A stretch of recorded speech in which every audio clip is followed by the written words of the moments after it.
boys here today to help me wrap everything up for the big freeze. And I promised them chili because I have a fire in the fireplace, and that's where we like to cook it. All I'm doing in here on the stove is browning the meat first. And it's just easier because I have to keep stirring it so much. In here I have 2 pounds of what we call chili meat.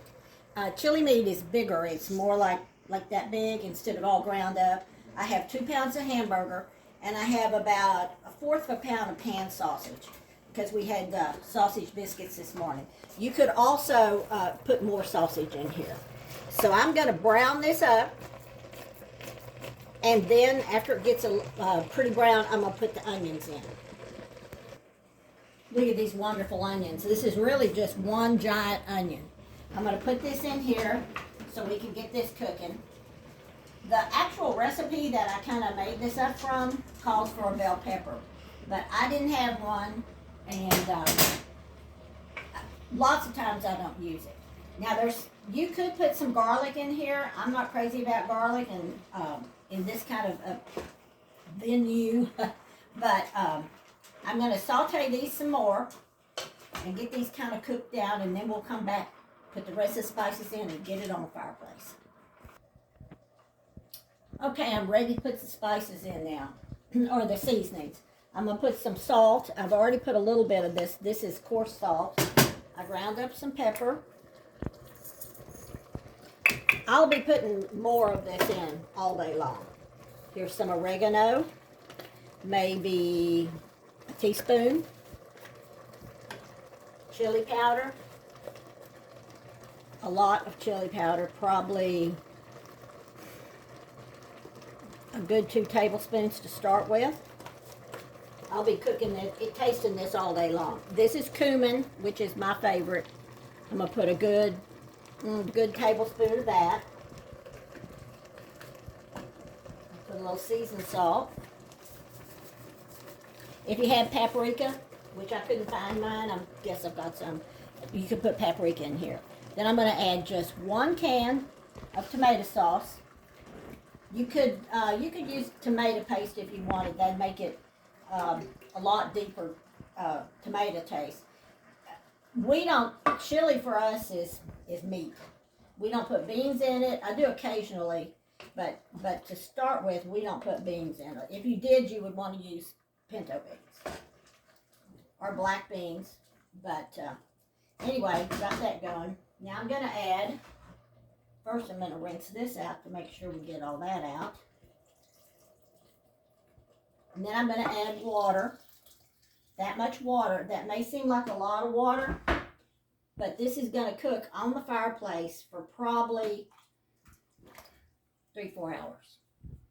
So I'm going to go put it on the fireplace, and I'll show you what it looks like cooking on the fireplace. Okay, I've got this on my crane. This is called a crane. And I've got a hook on here so I can lower this. You cannot have a gigantic fire going when you do this, or you will burn it.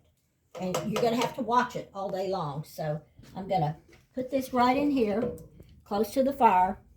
And I'm going to come back, and I'm going to check it every 20 minutes or so, because I know it's going to need more water by the time I'm through cooking. But isn't this a beautiful sight? Okay, it's been cooking a good 3.5 hours. I've been coming back in here all day and stirring it some, and I have put more water in it, and I put more seasonings. But it's just about ready to finish it up. I'm going to cook it a little bit more on here, and then I'm going to take it in the house, take it in the kitchen, put it on the stove, and thicken it up. Okay, it's actually been cooking about 4 hours. 10:30, 11:30, 12:30, 1:30, 2:30, about 4 hours. And I've added more seasonings along the way, tasted it. I've added more water. And here's what it looks like. I just pulled it off the fireplace. And it's fine like it is. But the kids want hot dogs, so they like it a little thicker. So I'm going to put, and I did not strain any grease off. It was lean meat to begin with. But if when you put it in the refrigerator and you take it out later to cook it again, you can just skim that grease off the top if you want. This is about a tablespoon of flour and some water. And I'm going to put this in here and stir it up. Get it nice and smooth. I added a little bit of red pepper. Here's all my seasonings that I added right here. You can show them all these, Katie. This is what I added. I did add a little red pepper to make it a little bit spicier. You could add jalapenos. You could cook it with a jalapeno in it. I've done that before. And they're going to have hot dogs. I boil the wieners in beer, and it really makes them taste good. And then I steam the buns on top of the pan that I'm cooking the wieners on. So this is our chili. There's 1,000 different ways to make chili in Texas, and probably anywhere. But if you can't get the chili meat, just use ground beef, whatever you want to use, whatever kind of a ground hamburger or beef or ground sirloin would be good. But here's how pretty it is. See that pretty chili?